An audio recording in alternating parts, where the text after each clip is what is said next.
السلام علیکم ورحمۃ اللہ وبرکاتہ۔ شعبان کا انتظار تھا، آ گیا۔ زندگی کے کتنے شعبان گزر گئے، یہ بھی گزر جائے گا، لیکن یہ شعبان ایسا شعبان ہو جو ہمارے لیے برکتیں، رحمتیں، خیریں اور خوشیوں کا ذریعہ بنے گا اور ہمیشہ بنا ہے۔ شعبان تو آتا ہی اس لیے ہے، میرے آقا سرور کونین صلی اللہ تعالی علیہ وسلم نے رجب، شعبان اور رمضان کو خیر و برکت کا مہینہ فرمایا اور اس کا استقبال فرمایا میرے حضور رجب سے رمضان کا استقبال شروع کر دیتے تھے، رجب کے مہینے سے، اور رمضان تو شعبان تو پھر اور حیرت انگیز برکات ہیں۔ آئے میں آپ کو کچھ چیزیں عرض کرتا ہوں کہ ہم شعبان کے مہینے کی برکتوں میں کیسے اپنا حصہ ملائیں اور اس کی خیریں کیسے لوٹیں اور اس کی بہاریں کیسے اپنے قریب تر کریں۔ 3 چیزیں فیصلہ کر لیں۔ شعبان میں نفلی روزے اس لیے رکھے جاتے ہیں تاکہ رمضان میں روزے رکھنے کی استعداد پیدا ہو جائے۔ ایک تو آپ شعبان کے نفلی روزے رکھیں جو کہ احادیث میں آئے ہیں، روایات میں بھی آئے ہیں اور کتابوں میں بھی موجود ہے، لیکن جتنے بھی آپ نفلی روزے رکھ سکتے ہیں رکھیں۔ صرف صبح شام ایک کام ضرور کر لیجئے، اس کام سے آپ کو بہت فائدہ ہوگا۔ صبح جب سحری کے لیے آپ اٹھیں تو سحری کریں اور سحری کے ہر لقمے کے ساتھ یا واجدو پڑھیں۔ ہر لقمہ نور، سرور، راحت، رحمت، برکت، عطا اور شفا، یا واجدو، یا واجدو، یا واجدو۔ ایک ہے لقمے کے ساتھ یا واجدو، ایک ہے کہ لقمہ چباتے ہوئے جب تک کہ وہ لقمہ ختم نہ ہو یا واجدو پڑھتے جائیں۔ اس کی حیرت انگیز برکتیں، خیریں اور رحمتیں آپ محسوس کریں گے۔ اور یا واجدو کے بارے میں یہاں تک آتا ہے کہ جو یہ روزے کے درمیان پڑھتا ہے، اور روزے کا کھانا سحری ہو یا افطاری، اور سحری کے وقت چونکہ اللہ کی محبت اور کرم بہت عروج پہ ہوتا ہے تو اس کی نسلوں میں برکتوں کے دروازے کھلتے ہیں اور اس کی نسلوں میں خیروں کے دروازے کھلتے ہیں اور اس کی نسلیں تمنگری پاتی ہیں۔ دوسرا، جب افطار کا وقت ہو تو افطار کے وقت میں آپ صرف اور صرف 11 بار آیت الکرسی ضرور پڑھ لیجیے۔ ہم نے آج تک آیت الکرسی کو حفاظت کا عمل سمجھا ہے، میں اس کا انکار نہیں کر رہا، اصل یہ اسم اعظم ہے، اور محدثین نے لکھا ہے کہ بعض فرماتے ہیں الحی القیوم اسم اعظم ہے، اللہ لا الہ الا هو الحی القیوم، اور بعض محدثین کے مشاہدات تجربات ہیں کہ آیت الکرسی کی آخری آیت وَهُوَ الْعَلِيُّ الْعَظِيمُ، العلیُّ العظیم ہو، یہ اسم اعظم ہے۔ صرف 11 بار آیت الکرسی پڑھ لیجیے، جو مراد ہو، جو مشکل ہو، جو ناکامی ہو، حتیٰ کہ آپ کسی 11 مرادوں کا آپس میں تذکرہ کر لیں، تصور کر لیں، کوئی 11 مرادوں کا اللہ کے خزانوں سے منوا لیں، اس کو ذہن میں رکھ لیں، حتیٰ کہ یہاں تک کہ 11 نسلوں تک اس کی برکتیں چلتی ہیں، کیونکہ افطار کا وقت ویسے بھی قبولیت کا وقت ہے، محبوبیت کا وقت ہے، مقبولیت کا وقت ہے، اور اس کی عطا اور شفقت کا وقت ہے، تو اس کی بہت برکتیں اور اس کی بہت خیریں چلتی ہیں۔ ایک تو یہ عمل آپ کی خدمت میں ہے۔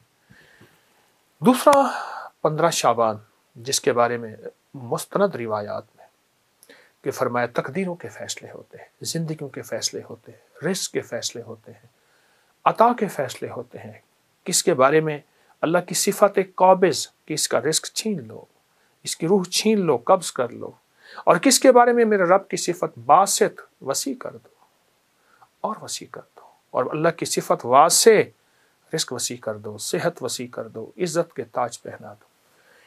تو 15 شعبان میں ایک مستند اور مسنون عمل ہے، وہ ہے صلاۃ التسبیح کا، اس کو بہت زیادہ توجہ دیں۔ اگر ایک دفعہ پڑھ لیں صلاۃ التسبیح، پر پڑھیں ایسی کہ ہر رکن میں آپ نے جو تیسرا کلمہ پڑھنا ہے سبحان اللہ، ایک ہے دیکھیے، ایک ہے سبحان اللہ الحمدللہ ولا الہ الا اللہ واللہ اکبر ولا حول ولا قوت الا باللہ العلی العظیم، ٹھیک ہے۔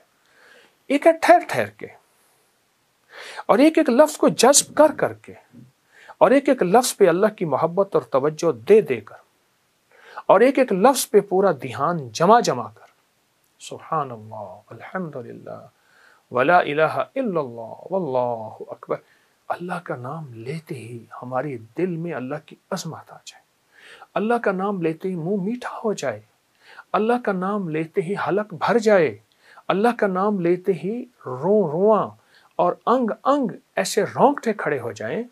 اس عظمت کے ساتھ ایک بار صلاۃ و تسبیح شب برات میں پڑھ کے دیکھیں، کیونکہ برات کے معنی ہے نجات، گناہوں سے نجات، آگ سے نجات، مصیبتوں سے نجات، مشکلوں سے نجات، ناکامیوں، قرضوں، بیماریوں، بندشوں، جادو، تکلیفوں سے نجات۔ اللہ اکبر، عجب عمل ہے۔ صلاۃ و تسبیح پڑھیں، مغرب کے بعد پڑھیں، عشاء کے بعد پڑھیں، فجر سے پہلے پڑھیں، رات کے کسی لمحے پڑھیں، پر تنہائیاں ہوں اور اللہ ہو، یا اللہ دنیا میں ایسی جگہ کوئی کہیں ہوتی، اکیلے بیٹھے رہتے، یاد تیری دل نشیں ہوتے، ایسا کوئی لمحہ اور ایسی کوئی ساتھ اور ایسی کوئی گھڑی اور ایسی کوئی کیفیت ہو، اور انشاءاللہ آپ جو حاجت مانگے، جو مشکل، جو پریشانی، جو الجھن اور جس ناکامی سے نجات مانگے، اللہ غیب سے عطا فرماتے ہیں۔ بہت طاقتور عمل ہے، بہت باکمال عمل ہے، اور بہت حیرت انگیز عمل ہے۔ امید ہے کہ آپ اس پہ توجہ کریں گے، اور پھر صرف یہ نہیں، پھر اس کے بعد دعا کو وقت دیں، دعا کو وقت دیں۔ میں لفظ دیکھیے، ہم ایک تو دعائیں پہلے مانگتے نہیں، پڑھتے ہیں۔ دعا پڑھنے کا عمل نہیں، میں دعا پڑھ رہا ہوں ربنا آتنا فی الدنیا حسنۃ وفی الآخرۃ حسنۃ، یہ پڑھ رہا ہوں۔ دیکھیے، سائل، منگتا، جسے ہم بھکاری کہتے ہیں، چوراہوں پہ، سڑکوں پہ، گلیوں میں، اس کی نظریں منگتی، اس کا لباس منگتا، اس کے بول منگتے، اس کے ہاتھ منگتے، اس کے جذبے منگتے، اس کی چال منگتی، اس کی ڈھال منگتی، اس کا حال منگتا۔ آپ سوچیں، تو اس کے بعد پھر اللہ سے دعا مانگے، اور دعا کو وقت دیں، اور دعا کے لیے وقت نکالیں۔ دعا مانگے، دعا کو وقت دیں، اور دعا کے لیے وقت نکالیں۔ اب صلاۃ و تسبیح کے بعد ایک عمل آپ نے کرنا ہے، 11 بار ربنا آتنا فی الدنیا حسنۃ وفی الآخرۃ حسنۃ وقنا عذاب النار، 11 بار استغفر اللہ الذی لا الہ الا هو الحی القیوم واتوب الیہ، اور 11 بار آپ نے تیسرا کلمہ پڑھنا ہے، سبحان اللہ والحمد للہ ولا الہ الا اللہ واللہ اکبر ولا حول ولا قوت الا باللہ العلی العظیم۔ یہ 11 دفعہ عمل کرنا ہے، اور 11 دفعہ عمل کر کے پھر دعا مانگنی ہے، اور دعا کے بعد پھر 11 دفعہ پڑھنا ہے۔ پھر اس کی قبولیت دیکھیں، مسائل کا حل، مشکلات کا حل، جو من میں مراد رکھیں گے، جو من میں مراد رکھیں گے، جو من میں مراد رکھیں گے، انشاءاللہ پوری ہوگی۔ یہ بہت طاقتور عمل میں آپ کو شعبان کے مہینے کی عظمتوں اور برکتوں کے ساتھ دے رہا ہوں، ضرور کیجئے۔ حیرت انگیز برکت اور حیرت انگیز اس کی برکات اور کمالات، اور یہ میرا نہیں، صدیوں سے آزمودہ ہے، صدیوں سے آزمودہ ہے۔ خود بھی کرے اور اس کو پھیلائیں بھی صحیح۔ اللہ قبول فرمائے، محبوب فرمائے، مقبول فرمائے، اور انشاءاللہ کرنے والا خالی نہیں جائے گا، ہمیشہ ہرا بھرا جائے گا۔